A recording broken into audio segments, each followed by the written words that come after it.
I wanted to give an update about the foundation, about upcoming books, and about how donations are coming along. So we kicked off, we being me and a pro bono attorney that was helping me, the process of making the Upward Thought Foundation official last October. And it turns out that doing this is a nightmare with the IRS. There's so many hoops to jump through, and they make this really complicated. Recently, I learned even more about this, and most of it's bad news, as far as what the costs involved are. Even with doing as much of this as I can myself, there are things that can't be avoided. Some of those are really time consuming, like the forms that are required to be filed. And there's a lot of red tape there and limitations with ways we might want to do this. And others are financial, and I think those are more substantial. As of 2019, you have to use specific software in order to file the required forms, which are a nightmare to fill out. And it still will cost you $150 every single year. The way I had intended to use the foundation to buy out my time for writing books and making videos and such was through W-2 payroll. And so that involves the money required for monthly payroll, all the forms and everything for that, and then the taxes, the 1.8% for unemployment insurance, and a heck of a lot more than that for FICA and income tax. And so looking at all the numbers and the hassle for this, I did a pros and cons analysis, and I don't know that anyone actually cares about the tax deductibility of their donations. So if you do, please let me know, because otherwise it seems to me like all this rigmarole probably isn't worth it, since the IRS has this this facility for personal gifts, which can be, don't quote me on any of this, like do your own homework, get an attorney, just read the websites, whatever. $17,000 a year can be gifted to an individual from any individual without any tax implications. So that was kind of shocking to see on their website. If it's a couple, a couple can donate double that per year without any tax implications. Like I said, look all this up for yourself. But if that's the case, looking at the amount of donations that are coming in, I'm not sure we're going to cross that threshold with anyone. So if you don't, let's see, please reach out to me at upwardthought@gmail.com if you need the tax deduction. So I think most people are not going to cross the itemized deductions threshold, and therefore it doesn't matter. So you're just going to get the standard deduction, and it won't affect you either way. And so if we go that route, what it enables me to do is spend way less of my time navigating through really frustrating IRS red tape, and also staying out of any unintentional gray areas, because the tax code is a freaking mess, while getting all of the money directly to where we want it to go, which for right now is buying out my time so I could do this stuff. And even if there's something else we want to do in the future, or whatever that might be, we could still do it just through this and not have to worry about all of that. It's been interesting in navigating all this, you know, and talking with this attorney. One of the options we were looking at was forming a legal church for the tax benefits. So the work we were going to do either way, we were looking for the legal formation that would be the best fit. And it turns out it was very interesting to see, not to get on too much of a side trail here, that there are a lot of requirements the IRS puts on churches. And not surprisingly, it affects what they can teach and how they teach it. it's very interesting to put two and two together with that. And then you say, oh, okay, so actually a lot of what's wrong with Christian churches today is because the IRS mandates that they do things a certain way, and it prevents them from doing things how they need to be effective. So for example, the idea of church boards. And, if you're a pastor and you're actually calling people to repentance, you're going to get fired by your congregation. Well, you'd say, well, why don't pastors just start their own churches? Because legally they can't. That's broad brushing here. But anyway, that was super interesting to see. So I think the best way to go is just to reroute the link for the donations instead of the PayPal for this entity we created called Upward Thought Foundation. I think I'm just going to route it to my personal account and then have, full disclosure of that on the website before we make any changes. But look for that for the future. So if you currently have recurring donations, you'll have to change those over and set that up again. I apologize for that. But I think this is the best way forward, looking at all the details. And again, let me know if you have some issue with that or you have an idea that I haven't thought of that I've mentioned here. But I think that's the way we're going to go. On that note, so when I started looking at this, and I can't remember at this point what I've said. I try not to bring up money, and I don't want this to seem... no one likes talking about it, right? And I don't either. But then I have personal conversations with people, and they ask me things, and I find out that I haven't said something that I thought I said. So I was talking with a gentleman yesterday, and he was surprised to find out that, and we talk fairly often, that my current source of income, my full-time job at a company that I started while I was a professor before I got canceled, and then switched to doing that exclusively once I was canceled and I lost that professor job. One of the reasons we were looking at this foundation was because there was a potential that the company wasn't going to make it. We, at that time, and we still are, pre-revenue, we were dependent on these grants that I had been awarded, and also an investment that we had to make ends meet. And that was particularly difficult. There have been a lot of challenges. Some of those are just the nature of the beast in starting a company and having a tech startup. There are a lot of hard problems you have to solve. But it was extremely more difficult than it otherwise would have been, because the cancellation at the university also, my employees were harassed nonstop by journalists and their peers. And so one by one, they quit over a very short period of time after all that broke in the press. And so I had to rebuild everything. And that wasn't just a matter of hiring people. I don't want to get into all the details. We live in a place where it's hard to find qualified people.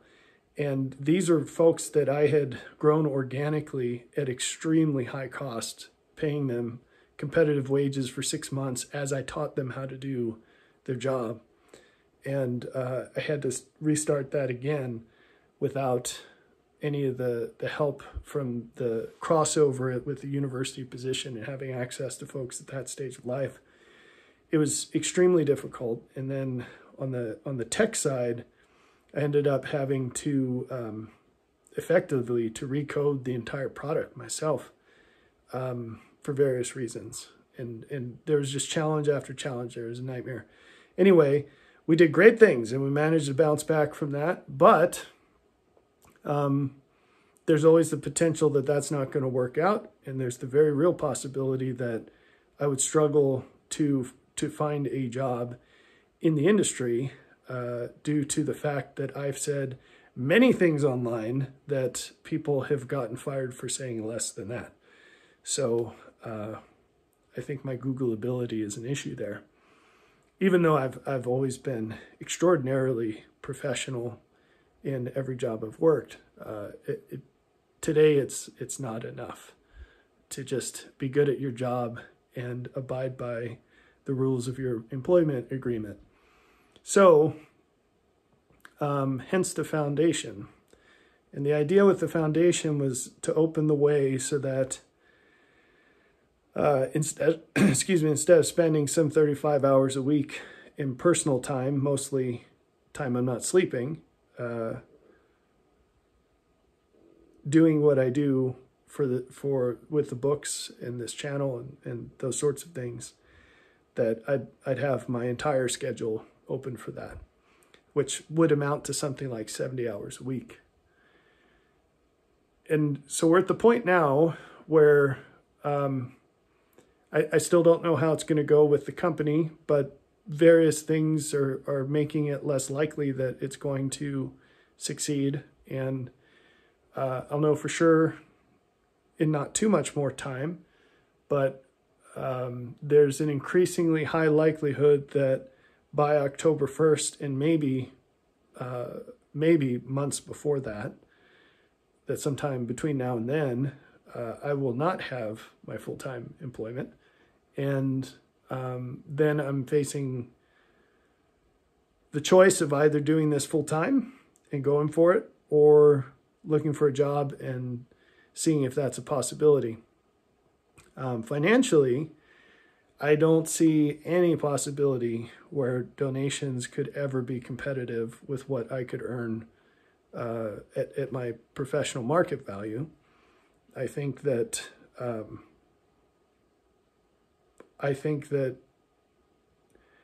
if I felt it was likely I could get to half of that, I would be very happy to do it. Even though it's hourly, it would actually be a quarter of that, because 70 hours versus 40 hours. But I don't even think that that's a reasonable hope. But right now, the donation amounts are so low that okay. Thank you very much for the individuals who are being very generous, and also for all the people who are participating, even at a much lower level. I very much appreciate it. But what I'm saying is, because of the other folks, it's insufficient to take the plunge at this point.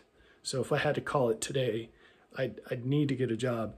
And even if I wasn't hireable in my field, my professional field, I'd have to go find a job digging ditches or something, because we can't even make it on welfare with the donation amounts that are coming in right now.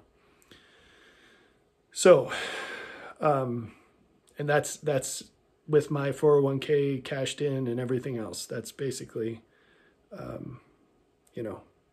the best that could be done. So that's where we are with that. And again, many thanks to people who are helping out, especially people making recurring donations, because that's really helpful to project out. Not that you're compelled or anything to keep helping, but that helps to make plans and make a case that this could be done. So where are we right now? As of right now, I've got something like 24 books in the hopper, meaning that on average, those books have about 250 pages of notes written. I've been at this for a while, and we're turning the corner on some of these. The material is pretty firmed up. It just needs to be written better, which I'm not trying to minimize. It's an enormous amount of work, and it's really terrible to do. It's not my favorite part. The ideation I've come to enjoy, even though that it's like sprinting for 13 hours at a clip, which is usually what happens on a Saturday or Sunday very early in the morning. That's where I'm at and what I'm doing. But anyways, it transitions into getting closer to the finish line. The work, in my experience, it becomes even more grueling because of, well, I don't want to drone on and on about this, but it's a different kind of work, and it's really hard. But I think I'll be done one at the end of this month. That's my goal.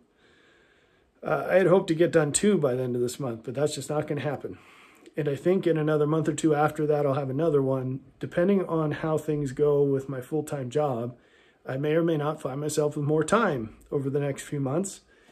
And by October 1st, I might actually be able to publish 4 to 6 books from now till then, which is kind of crazy. But there will be a slowdown after that, no matter what, because the work that needs to be done for the other ones, that I know for a fact there are some portions of those that I'm going to need more time to work through. But anyway, that's kind of where we stand by the fall. You'll have a few books in your hands, and they'll be substantial enough that for most of you, it's going to take a couple of years to work through that. But for some of you, you're going to bang through them, immediately apply everything in them, and say, what's next? And this is something we need to talk about if you're still with me. There's a huge amount of variation across people.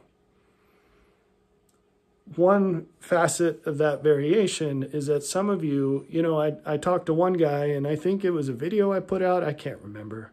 And so forgive me, one guy, for forgetting these details. But he had started a business or something, and he was like 2 years into it, and it was self-funded. He was down like $150,000 of his life savings and all this.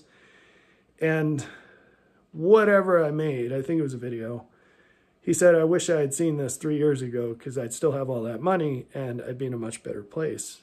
And it probably, for most people, sounds kind of weird to hear something like this. But, I had a conversation with someone the other day, and I'm pretty sure it saved this guy's marriage in a big way. Like, not just saved it, but it's going to be 1,000,000 times better now. And the fact is that we live in a world where value is Pareto distributed, and the vast majority of what we experience is pretty much worthless. But every now and again, there's something that's just off the charts valuable, and it changes our lives in fundamental ways. Now, you might not find the things that I write about and talk about to fit that mold, and that's fine. But if you do, there's a disproportionate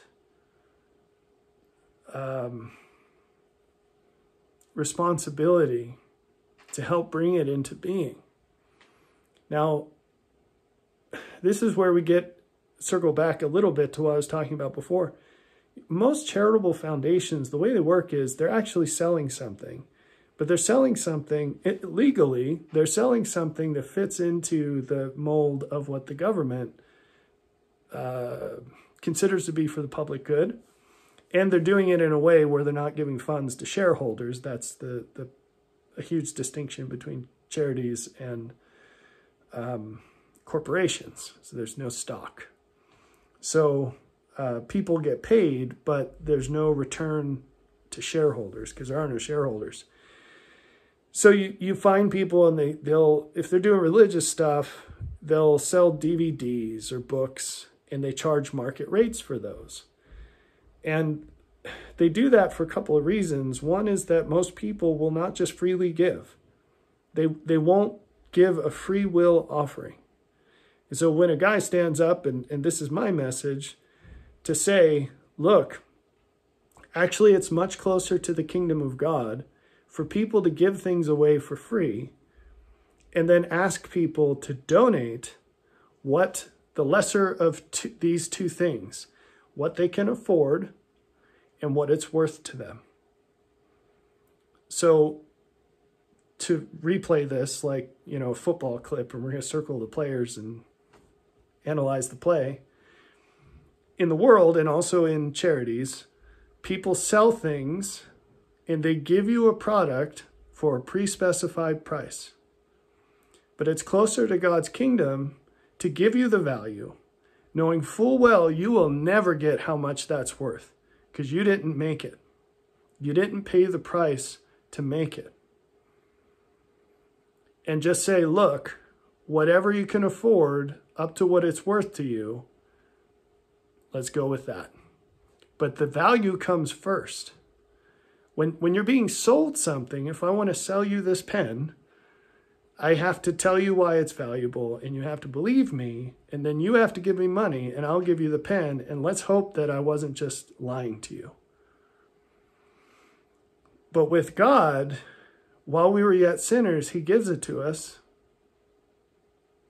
And then he says, now, what is that worth to you? Right?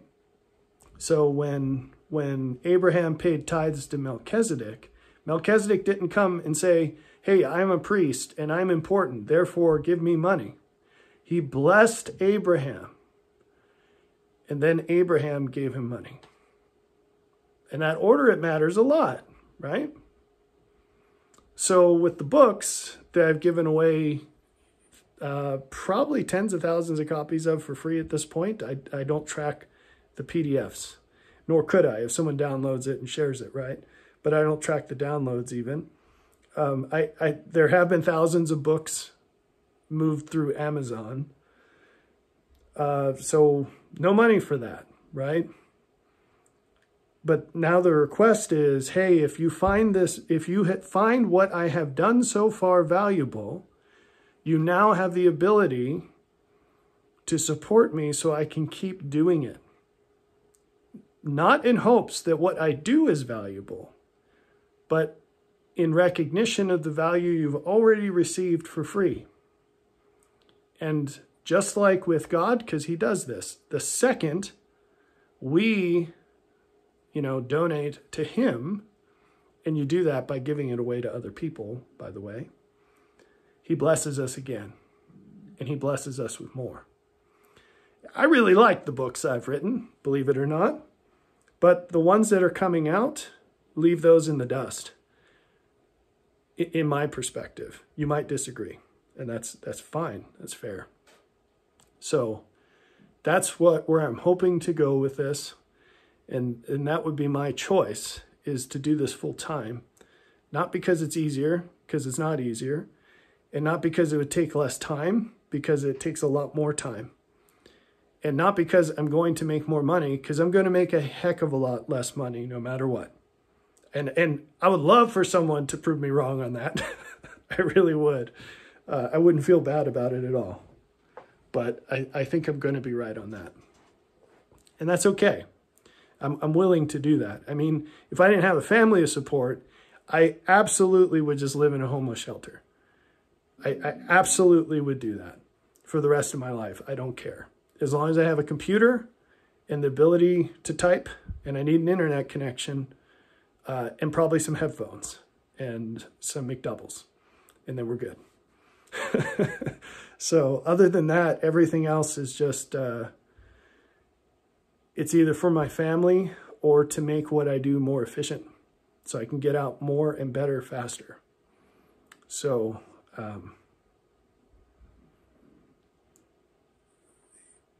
even if all support is cut,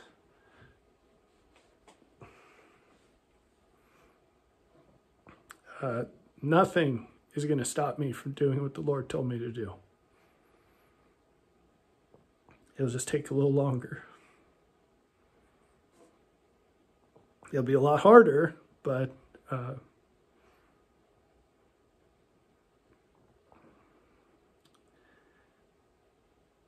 it's been a while now since I made the decision to be here for what I can do for others.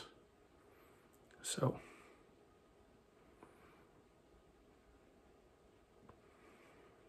that's what we're going to do until I can't do it anymore. But thanks for everybody that's helping. I appreciate it.